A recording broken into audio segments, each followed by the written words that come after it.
Notre-Dame comme une immense ruche, des milliers d'artisans, une forêt d'échafaudage, visitée cette semaine par le couple présidentiel. Comment allez-vous ? Côte de chantier grise, casque blanc, Emmanuel et Brigitte Macron se promènent en pleine campagne d'entre-deux tours. L'occasion était trop belle pour le chef de l'État. Je crois que l'incendie de Notre-Dame, il y a 3 ans, a été un moment pour tous les Parisiens et les Parisiennes, pour les Françaises et les Français et tous les catholiques du monde entier. Une immense émotion. C'est lui qui a fixé cet objectif, réouverture dès 2024, objectif très ambitieux. Donc ça va vous prendre combien de temps pour l'entreprise pour vous ici ? C'est jusqu'en 2024 ? J'espère que ce sera un minimum jusqu'en 2024, mais je pense que vu la quantité de travail qu'il y a, on en a pour plus longtemps. Alors pour tenir les cadences dictées par l'Élysée, on s'active depuis 3 ans. Il a fallu retirer les échafaudages du précédent chantier, carbonisés par les flammes, déblayer les gravats, dépolluer les 450 tonnes de plomb échappées dans l'atmosphère. Aujourd'hui, Notre-Dame de Paris a retrouvé sa blancheur, mais elle est encore éventrée, un trou béant à la place de sa fameuse flèche. Donc celui-là, ça va pas, il est trop courbe. Prochaine étape, d'ici 1 an, reconstruire toute la charpente. Entre 10 et 12 mètres de charpente, quasiment sûr. Marquez-le, jeunes gens. 1 millier de chênes ont déjà été coupés, comme dans cette forêt de la région parisienne où l'on suit Éric Boitin, garde forestier. Là, on a un arbre qui a un diamètre suffisant pour être bien découpé en pièces dites équarries, donc c'est des pièces carrées pour faire des bois de charpente.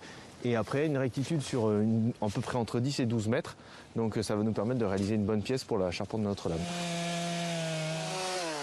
Il est bien tombé finalement. Autre chantier en cours, l'extraction des pierres, celles qui vont servir à la reconstruction des voûtes détruites ou endommagées, sous l'œil expert de Marie-Catherine Beaufeist, architecte du patrimoine. Notre-Dame, il y a environ une trentaine de types de pierres différentes qui sont mis en œuvre dans le monument parce que le monument a subi plusieurs périodes de construction. Toutes ces pierres vont être acheminées vers Paris. Il faut reconstruire environ 15% des voûtes de la cathédrale.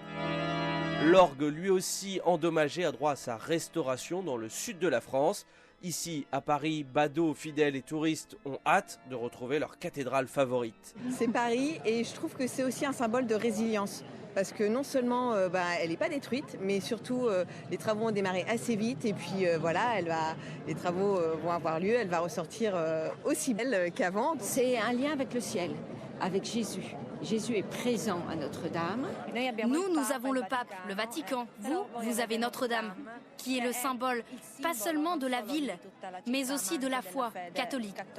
Accueillir de nouveau les fidèles dans 2 ans, Philippe Villeneuve y croit, c'est l'architecte de la rénovation de Notre-Dame. On est absolument tendu vers le délai. C'est une des grosses difficultés de ce chantier, parce que on parle du plomb, on parle du Covid, mais le délai est aussi une des conditions qui font que ce chantier est exceptionnel.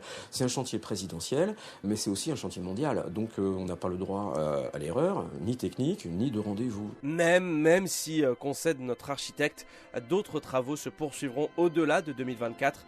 Un chantier titanesque, financé en partie par des dons venus du monde entier, 844 millions d'euros versés par 340 000 donateurs. À Paris, Antoine Cavallierou pour Média.